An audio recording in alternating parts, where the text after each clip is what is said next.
50. But now there's gonna be a hover for Miggy's hero, a Byron. The usual matchup, nothing too different. Oh. Same. Byron versus Elaine. Oh, now it was actually also answered that it's gonna be the Foots marksman or farm laner that they're gonna be locking in here. So I love the adjustment that Boom Esports have done in here for their game 2. Gonna be very interesting.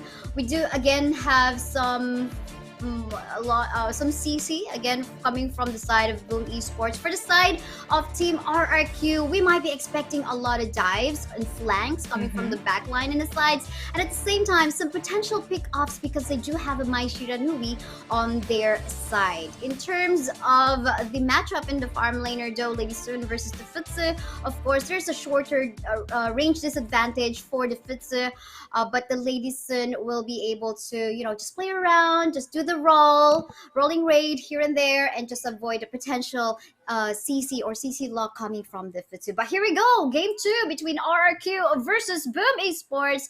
This is the SEA showdown for the last chance qualifier that they have for the Honor of Kings Invitational mid-season. Yes, so don't forget to share the live stream or, you know, tag your friends if you do like what you see, because these two teams has been at it ever since Invitational Season 2, and this is all or nothing. So we did talk about the Futsu and that Xiao combo. They're actually here in the mid lane. Hello to Impressive. I've seen him utilize this here multiple times, but there's going to be a jump in and out at the farm lane. Well, they're not going to be committing on those engages of yet. Pretty much our junglers in here are not yet ready. And at the same time, of course, number disadvantage, you have to take note of that. You want to make sure that is like, you know, you don't want to give the first blood, right, onto your opponent. So just, and again, this is the last chance. You don't want to get wrong. You don't want to go wrong. Exactly. There's no room for errors here. And we mentioned Pei. He has been making his way into the meta because this Roaring Tiger stance does help a lot. But RRQ, they're jumping in and out of Boom Esports terrain. Well, RRQ, they do have that potential. Again, this is a Mai Shiranui, lots of diving potential as well coming from the Jing, so they definitely can do that. And this is what we're talking about, something that is quite annoying from the Daciao, you know, Sea of Fate. You can definitely just go back onto the base to just regenerate the mana and just annoy your opponent. Okay, I'm gonna go Agreed. for the last hit kill on him, or no. Nada. You know, whenever they do use that, it's now you see me, now you don't. And it's very useful, honestly, with all of these team fights. But Gia does have a pretty standard and stable start for Lady Sun. I wonder. Oh, but hold on, stop! Because the Blazing Brilliance will connect onto the Elaine. Elaine will fall down. A nightmare. Ended up having a nightmare just within 3-minute game time. Wow, there's a lot of pressure and priority definitely on the Clash lane. They really want to make sure Miggy does snowball, and I think they did not. Well, the thing here is, if you are up against an Elaine, make sure that he can't do the Moonlight Flash play. And I think that is something that you could cancel if you are using Angela with the Chaos Cinders, and that's something Dragon was able to utilize. But looks like there's a lot of focus here on the farm lane. A lot of 2v2 actions, whereas the other members from different teams, they're strolling all over the map. Yes, that is so true. But it seems like everyone's just converging on the bottom part of the map already. Will there be a potential 4v4? We do still have the 52-second game time to wait for the next objective. So I guess it's now just, you know, making sure it's gonna be something that they can play safely. But there we go. We now can see the Eye of the World calling the rest of the members of Boom Esports in here. One will fall down. Gia is, but then again, will there be even more casualties because they are outnumbered in here? They don't want to make a mistake, but then again, Jing will actually go for the mirror domain, trying to go for the target, but damage is not yet enough. But they have to take note, Miggy is also here, and they will fall back. The sworn casualty will be enough for the meantime. You mentioned this the moment there is a lock in on the Daciao, because you know the World Game, but mid lane there's gonna be a play. There's definitely gonna be a play, but then again, not enough damage as if yet, coming from 663 on that Mai Shiranui, and I guess they're pretty much not ready. But for the meantime, we can see this 1v2 tussle ongoing. Oh, look at that! Unfortunately, that intuition did not connect onto Toshi. that Gia, but then again, the rest of the members of RRQ will try to give that backup play for the bottom lane part of the map, and they will get the position on to the Tyrant. I think RRQ does not want to hear my analysis. They just kept on jumping in and out of these lanes. But yeah, I think in the previous fight, Miggy, Byron, Force Field Suppression, and Electrified Charge, it helped a lot to sustain and stop RRQ from making anything happen. But farm lane. Oh no, the Dolia has fallen down. Jester F. I think that is a really well played intuition and Sage Might coming from the Futsu, and of course a follow-up damage coming from the rest of the members of Boom Esports. But then again, without Jester F, definitely this Lady Sun Dia cannot actually just overextend on the bottom lane part of the map, but it seems like bye. Gotta be diving onto here. Will there be an ultimate coming in? Mirror Domain it is. Gonna be killing down 2 members from the side of Boom Esports, and that is the payback. They should have expected that, I suppose.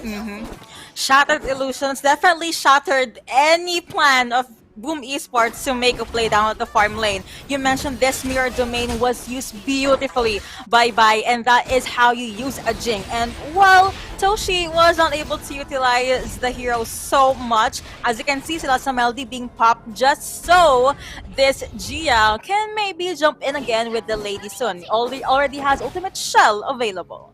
Oh, look at that. Elaine did actually cancel the teleport of the Byron from No that teleport. part. Yeah, no teleport for you. You're not going to be backing up your teammates down bottom part of the map. But it seems like there is a blackout incoming from Dragon. Look at the blazing brilliance connecting somehow. But then again, this is a very mobile Jing. Had to make use of his mirror domain to actually be safe from that potential death from the Angel. I love how he actually, did not overthink about having to use that. But then again, we have a fight ongoing onto the bottom lane part of the map. It is a 3v3 situation in here. Look at that Elaine Death at Sunset being used. But then again, the Futsu will fall down onto the burst damage coming up from 663's Mai Shiranui. We saw the attempt, he showed Ryu engine, but we also did see the teleport being used by Impressive just to make sure that Toshi is gonna be okay, but he did go 6 feet underground because of that. So I think it's safe to say this is the closest early game so far. Oh, you're all alone in there. No one is actually so strong up against 3 members going from Boom Esports. He had to make use of the mirror domain. I thought he would be escaping, but he tried to go for a kill. Then again, to Noah 4. But for the meantime, you can see Death at Sunset being used already. However, 1 tower will fall down on the bottom part of the map. Hey, will actually kill off the Mai Shiranui. There goes the chain. Nightmare trying to survive. Will be able to get some HP regen to Noah 4 though, as he will fall down as well. And there goes the potential for a tower push from Boom Esports. 3 words. Leaping Tiger stands. The jungler from Boom Esports made that happen. Miki's life was kinda non-existent, but he made it happen. Except right now, he also got taken down. But hey, that's fight after fight. RRQ, they definitely want to match the aggression that Boom Esports has right now. But looking at the towers, things are pretty even. 1 tower down each team. That's so true, and of course the comeback coming from the Jing killing of the Pei. We have an objective up in here, and of course without AG6 that is not something Boom Esports can do, and thus they go for the pressure up in here to get an even better position on actually potentially securing the Shadow Overlord objective in here, or maybe they could potentially bait the members of Boom Esports, and this is what they're actually doing right now. Angela will fall down, however, onto the hands of that Jing. More members in here from the backline of Boom Esports though are actually being targeted, but then again, Gia will fall down, and there goes the rest of the members of RRQ trying to fall back because they don't have their main source of damage. Did you see that? 663 Chohisatsu Shinobi Bachi was used just to cancel the blazing brilliance of Dragon. You have the farm laner down, you have the mid laner down. I think that's an even trade because they're damage dealers. They want to be safe, but no one is really safe if you have a Pei and you have a Jing in Honor of Kings, right? So I really love the adjustment that RQ did, and it looks like Boom Esports, they're holding on to what they can while making sure that Sochi and Impressive are safe. Hello! Hello, yes. Yes, indeed. Here we go again with another mirror domain, killing off the Futsu in there. Not enough backup, not enough members coming from the side of Boom Esports in here. They weren't able to utilize, of course, the ultimate, the Eye of the Whirlpool coming from the Daxiao. But then again, objective this being actually secured. No steal, unfortunately, coming from RRQ. But there goes the chase. A lane trying to hit the back line. But then again, on the mid lane part of the map, we can see Jing trying to target one member from the side of Boom Esports to no afford though, because again, thank you to the teleport, Sea of Fate coming from the Daxiao. However, the tower will fall down into the mid. Everything, everywhere, all at once, and I love it because that means they are thinking into, well, maybe they're thinking 2 to 3 steps ahead. They want to be able to make pickups. They want to make sure RRQ is busy as Joshi and Impressive make some play in the clash lane, but there's gonna be a play here. Uh-oh, look at the damage coming from Gia in here, just bursting down the life of a dragon. But for the side of Boom Esports, even though we have fights ongoing here onto the middle lane, there is of course a counter objective in here, a focus onto the top coming from the side of Boom Esports. But then again, is this Gia still going for the potential chase onto Miggy? Nope, he will just try to go for that clear on the minion wave in the mid. And then we have, of course, Nightmare gonna go for that defense onto the top side. I wonder if he's actually going to be able to survive this one, because no, actually he'll be successful, but it's just of course Daxiao as well as of course Futsu respecting that lane. A defense is a defense nonetheless. At least he was able to clear the wave and he would take that win every time. So far I'm seeing a lot of good things happening to Lady Sun, to Gia. I mean, of course, Ultimate Shell and Frag Grenade is starting to hurt a lot. So maybe that's something Miggy would want to be wary of, because he is usually the one in the front lines along as well as G6. But Dragon, he's too soft, okay? He really should be positioning better. No, look at it, knockback coming from Maiji Ranui, but then again he will fall down onto the hands of Miggy. Lady said no more into the map, 2 members remaining from the side of RRQ right now. The rest of them try to back away. Oh, look at that, Nightmare will also fall down. Now it's just Bai all alone, and there might be the chase. Then again, the Daxiao has that movement speed buff, and he's gonna go for the knock-up, but then again, I think Bai, you have to back away. You're all alone. It is gonna be a 3v1 situation if so in case. Yeah, that's not something you'd want, but Whirlpool Gate has been activated here. Oh, here we go! As just like what we have mentioned, I thought he would actually be backing away, but he decided to just try to dive in. I think there's a potential tilt happening already at this point in time, 12-minute game time, but this is not a good one. They lost the jungle, they don't have the smite for this vital objective in the game.